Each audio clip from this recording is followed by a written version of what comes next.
Movie की शुरुआत होते ही हम रॉबर्ट लुइस नाम के एक बंदे को देखते हैं जो कि कैफे में बैठकर किसी का इंतजार कर रहा था। तभी वहाँ एक लड़की आती है जिसका नाम कैथी होता है। वो एक फ्लावर शॉप की मालिक होती है। कैथी वहाँ से अपने लिए कुछ फूड ऑर्डर करती है, फिर खाने के बाद वो वहाँ से निकल जाती है। तभी हम नोटिस करते हैं कि कैथी के वहाँ से निकलते ही रॉबर्ट भी उठकर वहाँ से चला जाता है। दरअसल रॉबर्ट कई दिनों से कैथी का पीछा कर रहा होता है। वो उसके रूटीन को फॉलो कर रहा था। फिर आगे कैथी वहाँ से निकलकर अपनी योगा क्लास में चली जाती है, जहाँ रॉबर्ट उसका पीछा करते हुए वहाँ भी पहुँच जाता है। फिर पार्किंग एरिया में उसके आने का इंतजार करता है।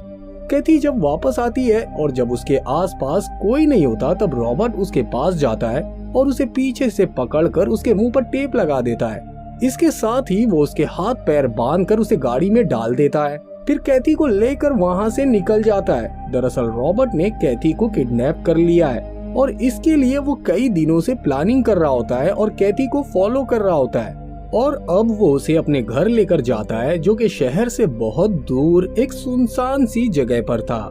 रॉबर्ट कैथी को अपने घर में एक 10 फुट बाय 10 फुट के कमरे में बंद कर देता है, जिसकी दीवार 10 फुट मोटी और कमरा पूरी तरह से साउंड प्रूफ था। अब जब रॉबर्ट अपने कमरे से बाहर आता है तब कैथी किसी तरह अपने मुंह के टेप को खोल लेती है और देखती है कि ऊपर वेंटिलेशन विंडो है, जहां से वो चिल्लाना शुरू कर देती है।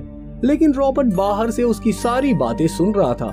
वो वापस से अंदर आ जाता है और इस बार उसके हाथों में गन भी होती है। ये देखकर कैथी बहुत डर जाती है। उसे उसके साथ कुछ ना करने के लिए पैसों का ऑफर भी देती है, लेकिन रॉबर्ट को पैसे नहीं कुछ और ही चाहिए था।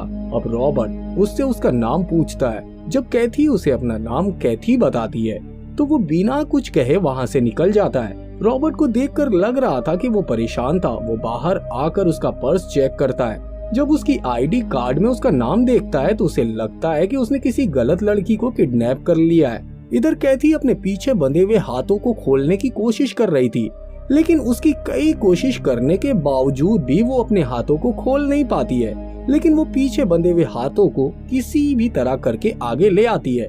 अब जब रॉबर्ट उसके लिए लंच ले आता है तो वो उस पर हमला करती है और कमरे से भाग जाती है। लेकिन बाहर आने के बाद पता चलता है कि उसके बाहर निकलने के सभी रास्ते बंद हैं। अब कैथी फौरन से लैंडलाइन से पुलिस को फोन करने की कोशिश करती है। तभी वहाँ पर रॉबर्ट भी आ जाता है और दूर से गोली मारकर फोन को डिस्ट्रॉय कर देता है। रॉबर्ट कैथी की इस हरकत से बिल्कुल भी हैरान नहीं था और वो आराम से डाइनिंग टेबल पर बैठकर खाना खाने लगता है और वो कैथी को भी लंच करने को कहता है। लेकिन कैथी उसे खाना खाने से मना कर देती है। तो रॉबर्ट कैथी से कहता है कि क्यों ना हम फिर से शुरुआत करें, और वो फिर से उसका नाम पूछता है। लेकिन अब जबकि कैथी का नाम नहीं बदलता तो वो गुस्से में आ जाता है और उस पर हमला कर देता है, जिसके जवाब में कैथी भी उस पर पलटवार करती है और अब इन दोनों के दरमियान घमासान की लड़ाई हो जाती है। लेकिन इसका नतीजा हम जानते थे। लड़ाई के बाद रॉबर्ट कैथी पर काबू पा लेता है, लेकिन रॉबर्ट देखता है कि उसके घर पर काम करने वाली मैड उसके घर आई है। इसलिए रॉबर्ट फौरन उसको उठाता है और उसे सीक्रेट रूम में ले जाता है।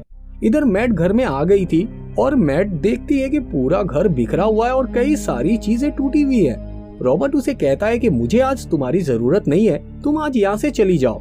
जिसके जाने के बाद रॉबर्ट खुद ही घर को साफ करने लगता है। इधर कैथी बुरी तरह से लहूलुहान थी। उसे कई जगह चोटें आई थी और जहाँ से खून बह रहा था। लेकिन कैथी जब बाहर थी तो उसने बड़ी चालाकी से अपना मोबाइल अपने पास ले लिया था। तो वो अब अपना फोन निकालती है और पुलिस को कॉल करने की कोशिश करती है। इसकी बदकिस्मती कि वो कमरा कुछ इस तरह का बना हुआ था कि वहाँ कहीं भी नेटवर्क का सिग्नल नहीं था। वहीं दूसरी तरफ रॉबर्ट टीवी पर बार बार एक ही न्यूज को देखे जा रहा था। दरअसल ये एक केस की हियरिंग न्यूज होती है जो कि एक हॉस्पिटल के अगेंस्ट चल रही थी, जिसके अंदर 3 पेशेंट की बहुत बुरी तरह से मौत हो गई थी। अब क्योंकि पुलिस के पास कोई भी एविडेंस नहीं होता, इसलिए ये केस जल्दी खत्म हो जाएगा।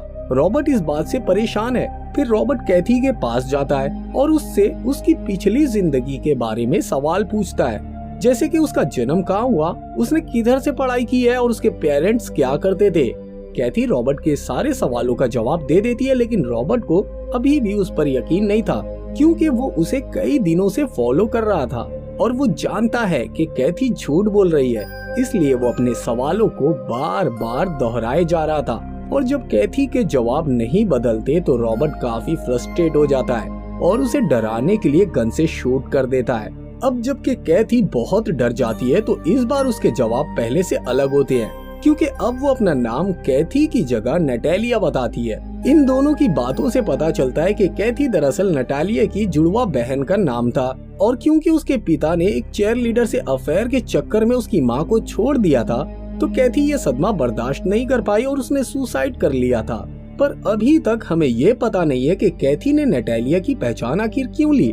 अब रॉबर्ट उससे कोई सवाल नहीं करता, लेकिन बाहर जाते हुए उससे कहता है तुम्हारे पास बहुत टाइम है ये सोचने के लिए कि तुम्हें यहाँ क्यों रखा गया है। जिसके बाद हम देखते हैं रॉबर्ट टीवी पर अपनी फैमिली की पुरानी फुटेजेस को देखकर इमोशनल होता है। इधर नटालिया भी मोबाइल को विंडो के पास ले जाकर पुलिस को कॉल करती है, जहां इस बार उसका कॉल लग जाता है। वो पुलिस को अपना नाम और रॉबर्ट की कार के बारे में बताती है, और वो पुलिस को और भी कुछ बताना चाहती थी, लेकिन तभी लो नेटवर्क होने की वजह से फोन डिस्कनेक्ट हो जाता है। बाहर रॉबर्ट एक बार फिर से नटालिया का पर्स चेक करता है और नोटिस करता है कि उसका मोबाइल पर्स में नहीं है। रॉबर्ट फौरन समझ जाता है और वो तुरंत कमरे में जाकर नटालिया से फोन छीनकर उसे डिस्ट्रॉय कर देता है। रॉबर्ट का गुस्सा कंट्रोल के बाहर हो रहा था और वो बिना बात को घुमाए उससे साफ साफ लफ्जों में पूछता है कि तुम कौन से हॉस्पिटल में नर्स थी। तो नटालिया उसे बताती है एंजल नर्स हॉस्पिटल में, जिसके बाद रॉबर्ट उसे याद दिलाता है कि आज से करीब 4 साल पहले उस हॉस्पिटल में तुम्हारी ऑब्जर्वेशन में 3 पेशेंट की मौत हो गई थी, जिनकी डेथ हॉस्पिटल और कोर्ट के हिसाब से नेचुरल थी। मगर मैं जानता हूँ कि उनकी मौत नेचुरल नहीं थी, बल्कि उनका मर्डर किया गया था। दरअसल उन तीनों पेशेंट में से एक रॉबर्ट की वाइफ थी। रॉबर्ट ये सिर्फ इसलिए कर रहा है ताकि वो अपनी वाइफ की कातिल तक पहुँच सके।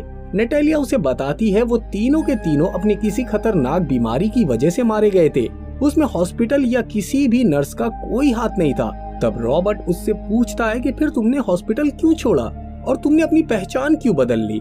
तो नटालिया उसे बताती है कि उस केस ने मेरी जिंदगी खराब कर दी, मैं बहुत परेशान हो चुकी थी, इसलिए मैंने एक नई शुरुआत की। मगर रॉबर्ट को उस पर बिल्कुल भी भरोसा नहीं था। वो उससे कहता है कि तुम झूठ बोल रही हो, क्योंकि मरने के कुछ टाइम पहले ही मेरी वाइफ की सारी रिपोर्ट्स नॉर्मल थी, और जब उसकी मौत हो गई तो उसकी मौत की वजह किडनी फेलियर को बताया गया, और बताया गया कि उसके खून में ड्रग्स और अल्कोहल थी, जबकि मेरी वाइफ कभी शराब नहीं पीती थी। इतना सब कहने के बाद रॉबर्ट उसे वार्न करता है कि या तो तुम बता दो कि तुमने उसे क्यों मारा, या तुम यहाँ से जिंदा नहीं जा पाओगी। बाहर आकर रॉबर्ट अपनी वाइफ और बच्चों को वीडियो में देखता है, जिसे देखते देखते रॉबर्ट अपना आपा फिर से खो देता है। वो वापस अंदर जाता है और नटालिया पर अपनी गन पॉइंट कर देता है, जिसे देखकर नटालिया बहुत डर जाती है और कबूल कर लेती है कि उसी ने उन तीनों पेशेंट को मारा था। जिसके बाद रॉबर्ट उससे पूछता है कि आखिर तुमने ऐसा क्यों किया। तो नटालिया उसे बताती है कि जब मैं छोटी बच्ची थी तब मेरे पिता ने दूसरी औरत के लिए हमें छोड़ दिया, जिसके बाद हमारी कम्युनिटी ने हमें आउटकास्ट कर दिया और हमारा बॉयकॉट कर दिया। मेरी बहन ये शर्मिंदगी बर्दाश्त नहीं कर पाई और उसने अपनी जिंदगी खत्म कर ली। अब क्योंकि मैं अपनी बहन से बहुत प्यार करती थी, उसे जिंदा रखने के लिए मैंने उसी की पहचान ले ली। तब से मुझे अपनों से धोखा करने वाले और पाप करने वाले लोगों से नफरत हो गई। दरअसल नटालिया एक नर्स के रूप में खुद को बदला लेने वाली देवदूत के रूप में देखती थी और पापियों द्वारा किए गए कृत्य कार्यों की सजा उन्हें देती थी। और जब वो हॉस्पिटल में थी तो पेशेंट उस पर बहुत भरोसा करते थे, वो उसे अपने गहरे से गहरे राज बता देते थे। अब क्योंकि नेट अपने आप को सजा देने वाली समझती थी, तो वो उन लोगों को जान से मार देती थी जो लोग अपने परिवार को धोखा देते थे।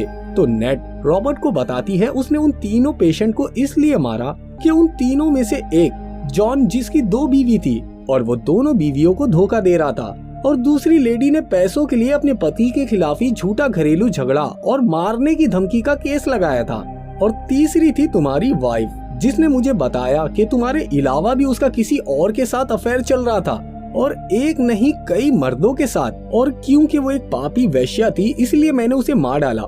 तो नेट की पूरी बात सुनकर रॉबर्ट शॉक्ड हो जाता है।